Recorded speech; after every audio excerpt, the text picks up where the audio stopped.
आज जिस राइटर के मुतलिक हमारी ये बायोग्राफ़ी है, उनके मुतलिक कहा जाता था कि ये लेस्बियन थी। बचपन में इनके स्टेप ब्रदर ने इनका रेप भी किया था और ये भी कहा जाता था कि इन्होंने ख़ुदकुशी करने के लिए जेब में कंकरियाँ डाली थी और दरिया ओज़ में जाकर छलांग लगा दी और इनको बकरी के नाम से भी पुकारा जाता है। ये सब और बहुत कुछ आज की इस बायोग्राफ़ी में आप वर्जीनिया वुल्फ के मुतलिक पढ़ने वाले हैं। वीडियो अच्छी लगे तो लाइक कर दीजिएगा, सब्सक्राइब कर दीजिएगा अगर न्यू हैं तो, और दोस्तों के साथ शेयर कीजिएगा इस बायोग्राफ़ी को। और इसमें जो इम्पोर्टेंट अहम वाक़यात बताए जाएंगे और जो नावल्स बताएंगे वो आपने नोट करने हैं just for your competitive exam. Virginia Woolf, जिनका असल नाम एडिलाइन वर्जीनिया स्टेफन है, जो लंदन में 25 जनवरी 1882 में पैदा हुई। वर्जीनिया का फादर जो था उसका नाम लेस्ली स्टेफन, वो भी एक लिटरेरी फिगर थी। वर्जीनिया की माँ का नाम जूलिया जैक्सन। जूलिया की पहली शादी जो कि हर्बर्ट से हुई थी और इसने दूसरी शादी वर्जीनिया के फादर स्टेफन से की, और इन दोनों के जो बच्चे थे स्टेफन और जूलिया के, उनके नाम Vanessa, Toby, Virginia Woolf, Adrian. और वर्जीनिया हमेशा एड्रियन से तकरीबन जेलस हुआ करती थी क्योंकि उनकी माँ मीन्स जूलिया का ये फेवरेट बच्चा था।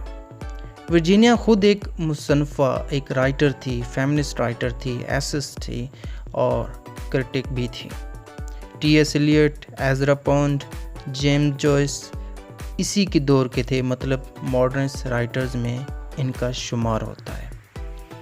1895 में माँ मर जाती है, फिर 1904 में वालिद भी मर जाता है वर्जीनिया का सडन डेथ की वजह से।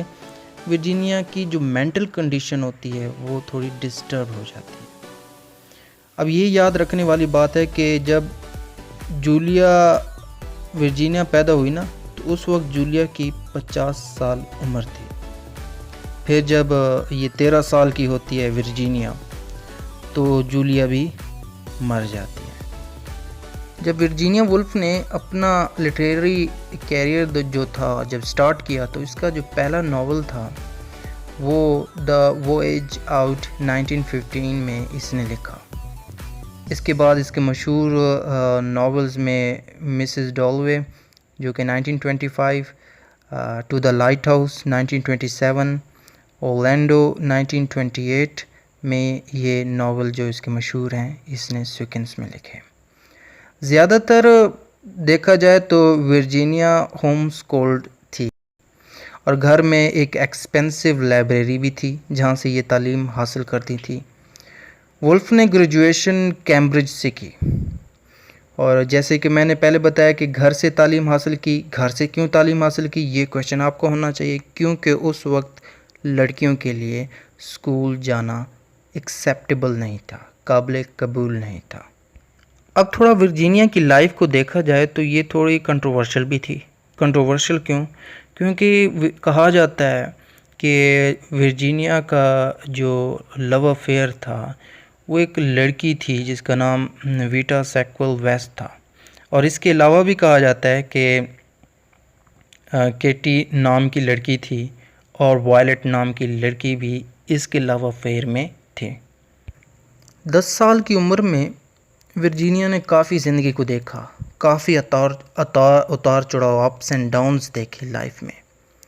तो जब ये 13 साल की थी, मींस 1895 में इसकी माँ मर गई, फिर ओल्डर सिस्टर मर जाती है, 2 साल बाद इसका फादर मर जाता है। फिर क्या हुआ कि बाप की मौत के गहरे सदमे के बाद वुल्फ ने क्या किया, वुल्फ ने विंडो से जंप लगा दिया। लेकिन उस वक्त शायद डेस्टिनी ने इसके लिए प्लान्स रखे हुए थे, कुछ ख़ास रखा हुआ था, और ये बच गई। विंडो से जंप लगाने के बाद भी ये बच गई। इसकी पर्सनल लाइफ को मज़ीद हम देखें तो पर्सनल लाइफ में हम देखेंगे कि इसके जो सुतेला भाई था, मीन्स के जो हर्बर्ट का बेटा था, उसने वर्जीनिया को बचपन में सेक्सुअली अब्यूज़्ड किया था। वर्जीनिया की पर्सनल लाइफ काफ़ी डिस्टर्ब रही इसकी वजह से।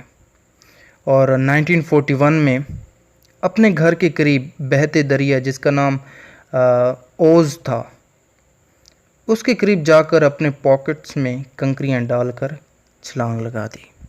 ख़ुदकुशी से पहले एक नोट छोड़ा था जिसकी तफसील आपको स्क्रीन पर नज़र आ रही होगी।